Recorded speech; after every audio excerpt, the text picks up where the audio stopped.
Fala pessoal, Isaac aqui. Neste vídeo iremos analisar os Trolls da Terra-média. Para esse vídeo não ficar muito longo e enfadonho, eu o dividi em duas partes. Na primeira, no caso esta, analisaremos os Trolls de maneira genérica, como uma raça geral, e na segunda, as diferenças entre os tipos de Troll. Talvez a quantidade deles possa te surpreender, pois quando olhamos para esses bichões, a impressão que temos é que é um Troll e ponto final, né? Mas não, o professor Tolkien estabeleceu diferenças entre eles. Troll da caverna, Troll da neve, Troll da montanha, meio Troll, Olog-Hai e, acreditem ou não, até mesmo o Troll de duas cabeças. Ao todo, existem 7 variações. A diferença entre todos esses tipos de Trolls será o tema do próximo vídeo. Nesse aqui, como a gente combinou, vamos falar dos Trolls como raça em geral. Bora lá!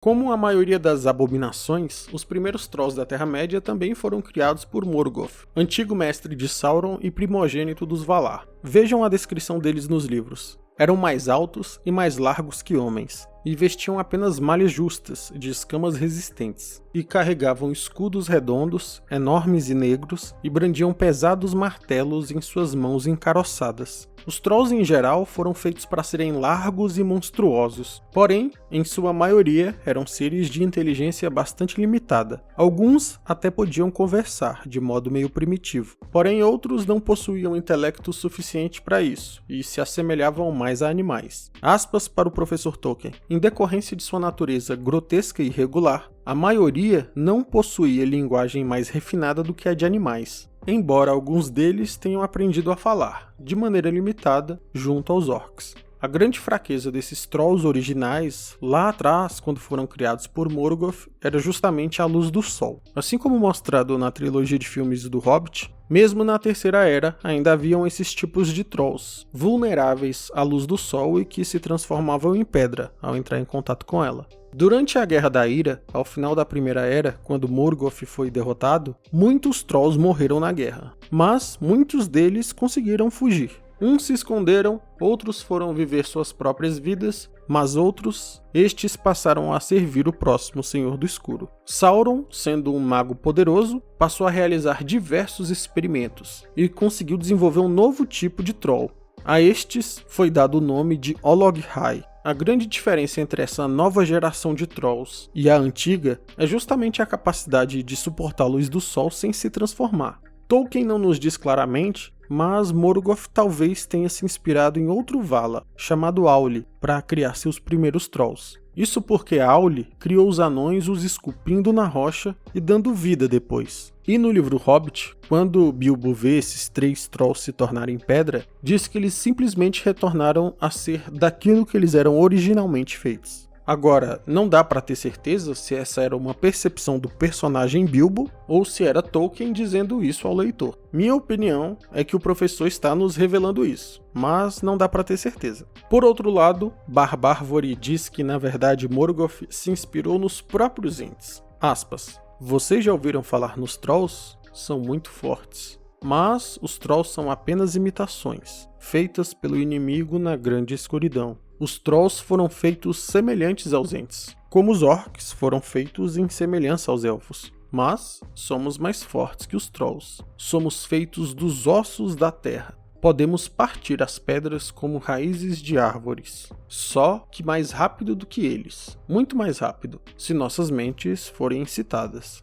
O interessante aqui é que Barbárvore fala como se os orcs tivessem sido criados inspirados nos elfos, quando na verdade foram de fato alguns espécimes de elfos torturados até chegar naquele estágio. Mas, do modo que ele fala, feito em semelhança, parece que o personagem Barbárvore não sabe disso. Pensa que se tratou somente de inspiração. De toda forma, este vídeo não é focado nisso. Deixo vocês decidirem se Morgoth se inspirou mesmo nos Ents para criar os Trolls, ou se foi no Vala Auli que criou os Anões da Pedra, ou ainda uma mistura de ambos. No entanto, vale lembrar que Morgoth não podia criar vida do nada. Somente Eru Ilúvatar, que possui a chama imperecível e que é o deus do universo Tolkien, podia fazê-lo. Mas Morgoth conseguia criar raças novas mediante rituais macabros, transferindo almas já existentes para um corpo modificado. E foi justamente assim que criou os dragões, lobisomens, vampiros. Mas, vamos em frente.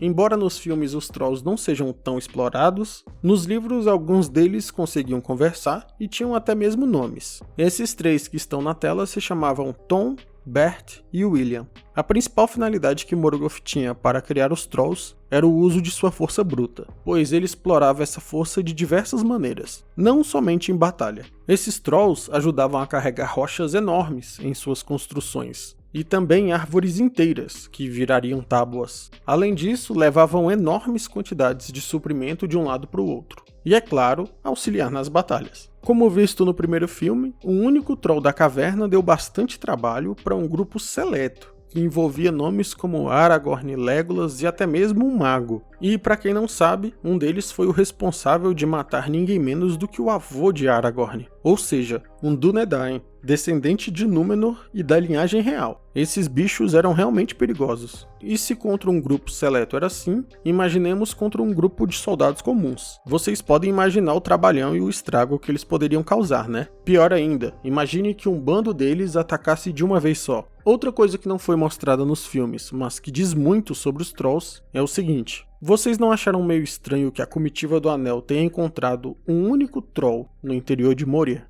Bem, tá vendo essa cena em que a comitiva foge deste monte de goblins? Nos livros haviam também vários Trolls em meio a eles. Nisso, Boromir, considerado um herói de guerra em Gondor, um soldado muito acima da média, tentou enfrentar um deles. E nos livros diz que a pele desse Troll era tão dura e resistente que chegou a refletir a espada dele. De novo, se isso aconteceu com um soldado experiente como Boromir, imagine o tamanho do problema que era lidar com um Troll que atacasse um vilarejo, por exemplo.